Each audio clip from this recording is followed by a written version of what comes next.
Let me start off by saying I saw this in IMAX, which was a first time experience for me. It was a great experience as well, but me and the people who I watched it with did make a mistake. When we booked the tickets, we got the screen the wrong way around. So instead of sitting right at the back where we thought we were going to be, we ended up sitting right at the front. Now an IMAX screen is large enough as it is, and when you're that close it made it quite a bit difficult to see. The people at the back would have gotten the best out of it. And even from where I was sitting, I could at least make out that Blade Runner 2049 was a gorgeous looking movie. I'm talking in terms of its special effects, from background scenery to digital de-aging effects, incredibly creative use of lighting, and wonderful director of photography work from the brilliant Roger Deakins.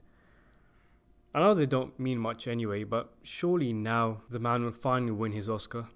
I feel he was truly let loose on this project, all whilst being restrained enough to keep in the tone with the original film.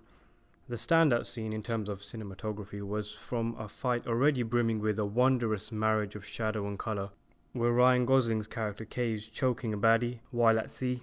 He's holding the person's head underwater, and we see the bad guy's blurry view of Gosling's face from beneath the waves, and as the life slowly escapes from the doomed goon, Gosling's face, still from beneath the water, difficult to make out, becomes clearer and clearer as the life slowly escapes from the baddie. It's a real treat for the eyes, as the film is as a whole. Blade Runner is not a film that needed a sequel.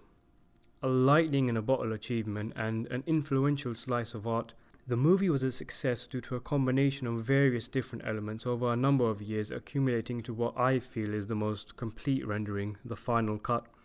I don't feel there is a formula that could make a film like it work. It just did. And then you have the ending as well, which has given us debate for over 30 years now. So the odds are really stacked against Blade Runner 2049. Is the movie a misguided attempt at resurrecting a world into the modern era that wasn't dead in the first place? Or a cheap and simple cash grab? The answer is neither. Blade Runner 2049 doesn't distance himself from the shadow of its predecessor, nor does it tinker and fiddle with what came before.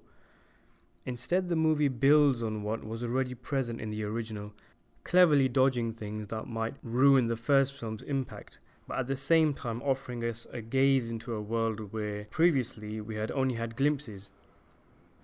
What we are left with is a solid companion piece to the first film. But ask most Blade Runner fans and they'll tell you that what the film is most cherished for is its aesthetic beauty, the atmosphere, and its fearlessness in asking the big questions. Does the new film successfully carry over the look and tone of the original? The answer is a bit of yes and a bit of no. You see, that world still exists and is very much present in this movie, but the film is not afraid to venture further away from this living and breathing world that we briefly explored in 1982.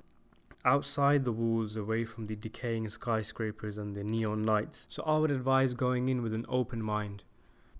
So what is the movie about? Well, it's high on visual but quite low on plot, much like the original, focusing on a new Blade Runner, Kay, whose discovery of a game-changing secret leaves him on a search for the original Blade Runner, Deckard, played by Harrison Ford in the original movie. The movie stays one step ahead of you at all times, providing enough twists and turns to a rather emotional story. And as a whole, in a film that returns more than a few familiar faces, the movie belongs to Ryan Gosling's Kay. Every now and again, the focus strays to other things. Of course, Harrison Ford is in it as Deckard, and he plays a huge role in the story and gives a great performance where the character's actions in and after the original movie are brought up, but ultimately the philosophical muscle that is the movie's armour is carried on the shoulders of the main character, Kay. There's one major scene in particular regarding Kay, where the scene itself and the musical cues mirror that of one of the most famous scenes in the original movie. At first I was a bit irritated because I felt the movie lowered itself by lifting from the original, but then the beauty of the scene struck me, as it acted as a perfect yin to the original movie's yang, being almost identical but drastically different in one key way. I won't say what it is, of course, but those who have seen the film know what I'm talking about.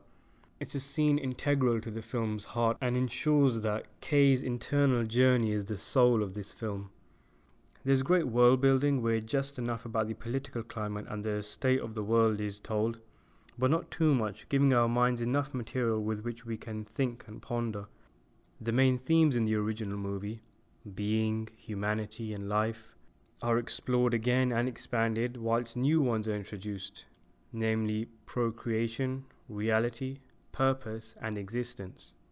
There's a lot less talking and even more steering than in the 1982 movie, well, naturally seeing as Ryan Gosling is in it. But vast amounts of space in the 2 hour and 43 minute picture give you time to consider and reflect on the themes present. And the style again, I love the visual style in which they shot this movie. There's a gorgeous fight scene towards the end that's still playing in my mind even now. Just beautiful. The main villain was a bit boring. Jared Leto occasionally popped up giving a few "look, I'm evil" monologues. I'm trying to figure out what just the film would lose had his character been discarded, and my conclusion is not much really.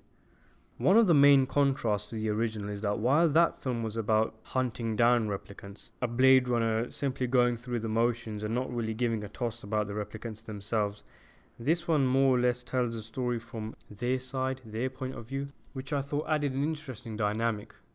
And it's worth mentioning also because it's always going to be brought up about the question and the answer as to whether Deckard was a replicant or not. Well, the thing is, that was never really the point of the original movie. It was just a kind of add-on, a bonus. Because when you really think about it, the fact that he found love with the replicant, whether he himself was one or not, is irrelevant. The fact is, he found love whether he was or not. So either way, the film works. But it is interesting asking the question, but I feel that if the question was answered, it would just make the film less interesting. The new film knows this and wisely avoids giving us an answer, so props to them for that. A couple of negatives. Though the effects were good, none of the CGI buildings gave me the same wow factor that I had with Blade Runner's miniatures. The city didn't quite capture the lived-in feel of the original, and the second half of the film fell ever so slightly off, just a little bit rushed, with the ending not quite leaving me satisfied. There's also an us versus the man rebellion plot thread that luckily went nowhere, which brings me to a little bit of a nitpick where this movie feels as though it may have been trying to be a bit too grand, a bit too epic. You see, in the original, you get the sense that no one else in this city gives a damn about Deckard and Rachel and what's happening in their lives, what's happening in their story. It's a self-contained small-scale story set in a big world. This movie maybe tries to make the main plot a bit too purposeful, a bit too linked to, the fate of humanity and the fact that one of the characters might be, the one, and all these other kind of sci-fi tropes. It never really reaches that stage, luckily, but it does go just a tad too far in that direction. Anywho, there isn't really much else negative to say about this. The music could have been better, I guess. It's definitely one aspect that can't compare to the original film. There was just a tad too many atypical Zimmer drum sound effects. But other than that, this is a very clever and thoughtful addition to a world that didn't think it needed another entry until it actually got one. Blade Runner is, in my opinion, a perfect film, and now, if you want, it also has a pretty good companion. 2049 gets a solid 8 out of 10 from me, and upon rewatches it isn't unlikely that the number doesn't rise to a 9.